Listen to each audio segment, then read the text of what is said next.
बोले भगवान महावीर स्वामी की जय।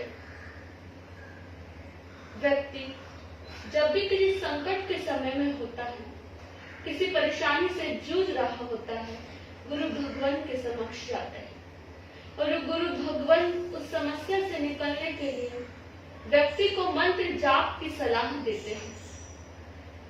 तो व्यक्ति के मन में प्रश्न उठना स्वाभाविक ही है कि मंत्र करते क्या है, मंत्रों का प्रयोजन क्या है, मंत्र से क्या फलित होता है। प्रत्येक व्यक्ति जन्म से ही एक आभा मंडल लेकर पैदा होता है।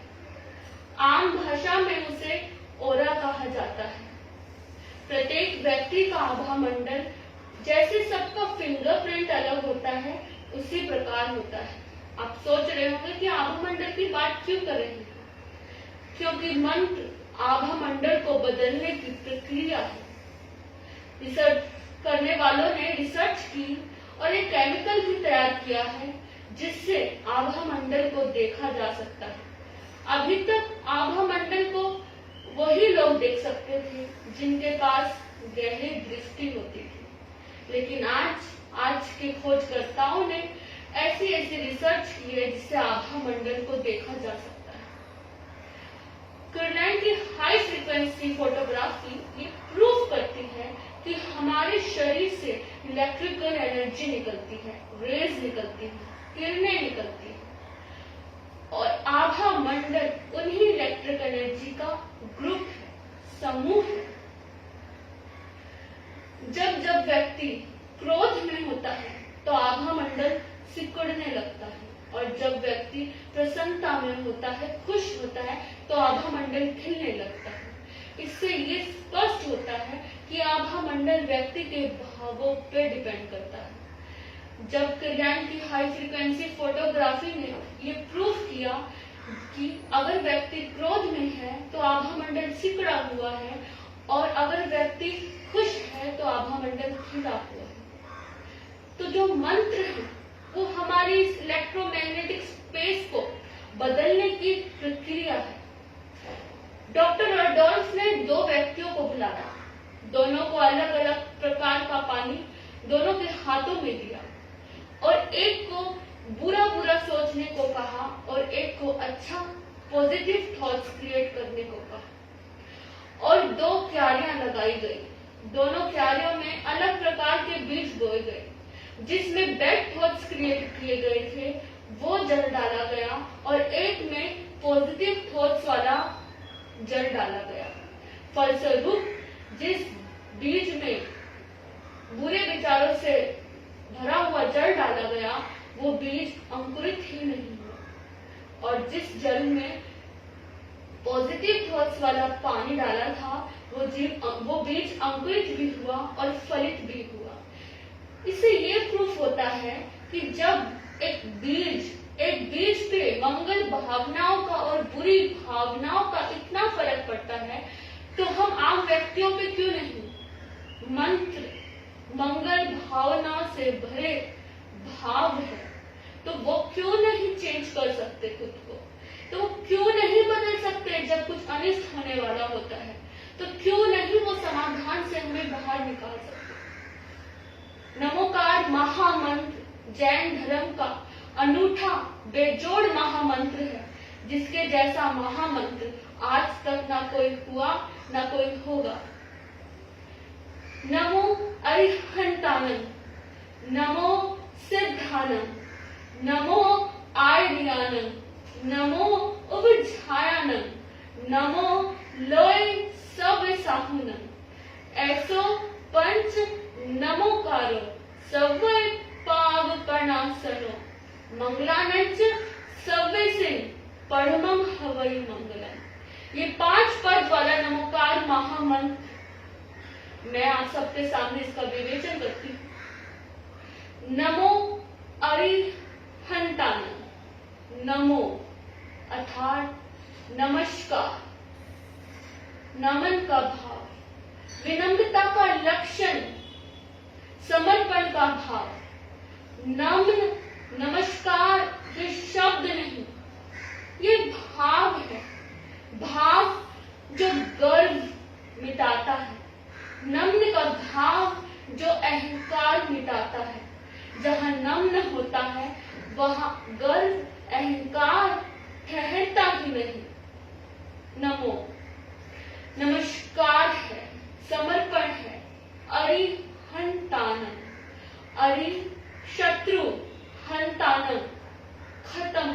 जिसके।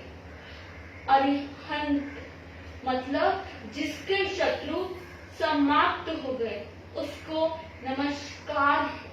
शत्रु कौन से? भीतर के शत्रु। भीतर अब ऐसा कुछ नहीं जिससे लड़ा जाए। भीतर क्रोध नहीं जिससे लड़ा जाए। भीतर मान नहीं लड़ा जाए। भीतर अब माया नहीं जिससे लड़ा जाए। राग मोह नहीं, द्वेष दुश्मनी नहीं जिससे लड़ा जाए। जो पा गए, जो पहुंच गए, वो है अरिहंत। वो है अरिहंत जिसके आगे कोई शिखर ही नहीं, जिसके अंत द्वंद विलीन हो गए, जहां सिर्फ शुद्ध अस्तित्व है, वो है अरिहंत। और देखिए कितनी अजीब बात है, किसी जाति, धर्म, संप्रदाय, व्यक्ति विशेष किसी का नाम नहीं, किसी का भी नाम नहीं। नमो जैन अरिहंतानंद नहीं, कि जो जैन में जिन्होंने खुद को जीत लिया वो नहीं, जिन्होंने जीत लिया वो कोई भी, उसको नमस्कार है। रूप पर जैसे ख्याल ही नहीं, अरूप सत्ता का ख्याल है। व्यक्तित्व पर जैसे ख्याल ही नहीं, शक्ति पर ख्याल है। धर्म का ख्याल नहीं, जाति का ख्याल नहीं, वर्ण का ख्याल नहीं। बस जिन्होंने जीत लिया अपने क्रोध, मान, माया, राग, द्वेष को, उसको नमस्कार है, उसको नमन है। दूसरा पद है नमो सिद्धानंद। नमस्कार, नमन, समर्पण है सिद्धानंद। सिद्ध अर्थात जो मुक्त हो गए, जो आत्माएं मोक्ष चली गई। बिना अरिहंत हुए, बिना विजयी हुए कोई आत्मा मोक्ष नहीं जा सकती। तो पहली सीढ़ी है अरिहंत होने की, खुद को विजयी करने की और फिर मुक्त होने की।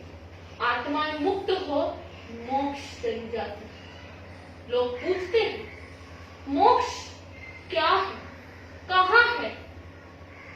मोक्ष आत्मा की विशिष्ट प्राय है, आत्मा की परम उपलब्धि है मोक्ष। आत्मा जब सब कर्मों से मुक्त हो जाती है, सब बंधनों से मुक्त हो जाती है, तब आत्मा सिद्ध हो जाती है, मुक्त हो जाती है।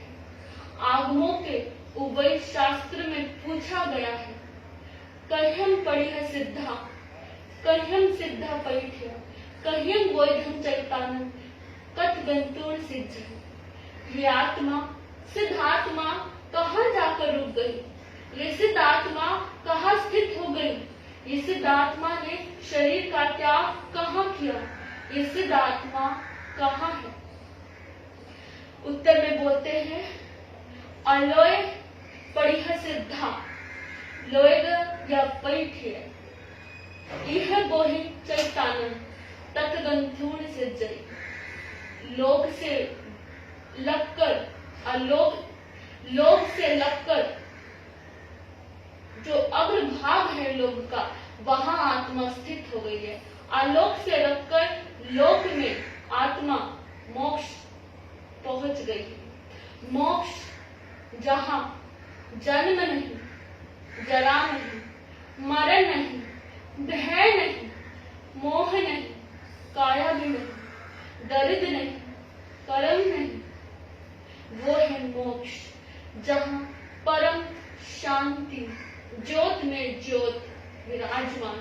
और यहाँ पर भी कहा गया कि सिद्ध आत्मा वो जो मुक्त हो गई। यहाँ भी धर्म का नाम नहीं, जाति का नाम नहीं, व्यक्ति का नाम नहीं, किसी का नाम नहीं। नमो जैन सिद्धानंद नहीं, नमो सनातन सिद्धानंद नहीं, सिद्ध जो मुक्त हो गए। तीसरा पद है नमो आर्यानंद। नमस्कार है आचार्यों को।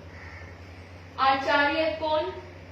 जिनका जैसा ज्ञान वैसा ही आचरण है, जिनके ज्ञान और आचरण में कोई भेद ही नहीं, वो है आचार्य, जो अरिहंतों से प्राप्त ज्ञान को, वो ज्ञान जो मिश्रित नहीं, जो कहीं से मिला नहीं, जो आत्म से प्रकट हुआ है, वो ज्ञान, उस ज्ञान को आचार्य संजो कर रखते हैं, गुंथित कर रखते हैं। ऐसे आचार्यों को नमस्कार है, किसी व्यक्ति विशेष को नहीं, उस आचार्य को नमस्कार है। नमो उपाध्यायान, नमस्कार है उपाध्यायों को,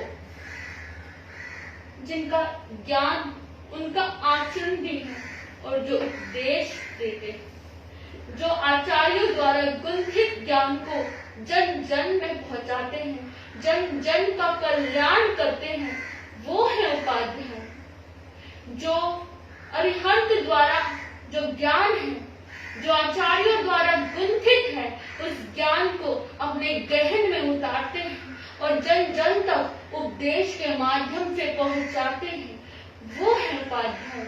ऐसे उपाध्यायों को वंदन है, ऐसी परमात्माओं को वंदन है। पांचवा पद, नमो लोय सब साहुन, नमो नमस्कार है लोय लोक में, सब साहुन साधु को, लोक में जितने भी साधु हैं उनको वंदन, उनको नमन है। साधु कौन?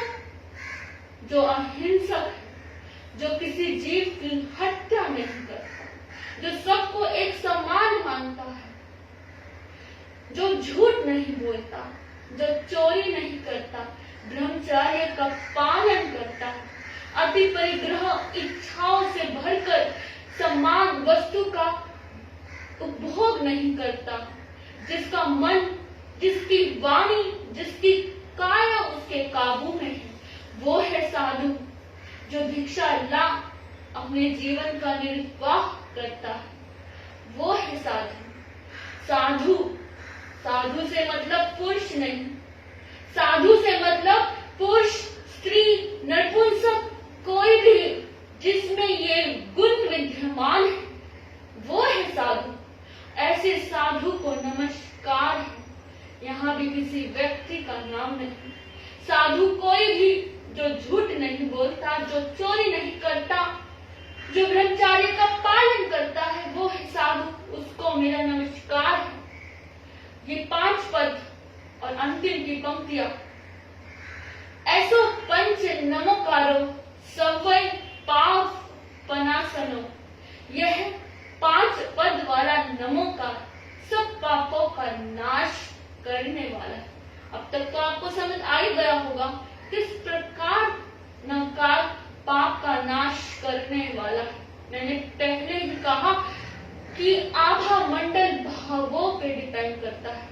अगर आपका पाप करने का मन है, किसी का चोरी करने का मन है, अगर वो नमकार बोलता है, नमोकार बोलता है, तो पाप करने वाला आभा मंडल ही प्रवर्तित हो जाता है। जब आभा मंडल ही प्रवर्तित होगा तो पाप होगा किस प्रकार। इसलिए कहते हैं ऐसो पंच नमोकारो सब पाप पनासनो, यह 5 पद वाला नमोकार सब पापों का नाश करने वाला है। जब भी व्यक्ति श्रद्धा से भरता है तो वो शांति की परम अवस्था में होता है। मैंने कहा नम्न, जहां गर्व ठहरता ही नहीं, जहां ईगो ठहरता ही नहीं, जब ऐसा नम्न मेरे आपके भीतर में होगा तो नमोकार तब पाप का नाश करने वाला होगा।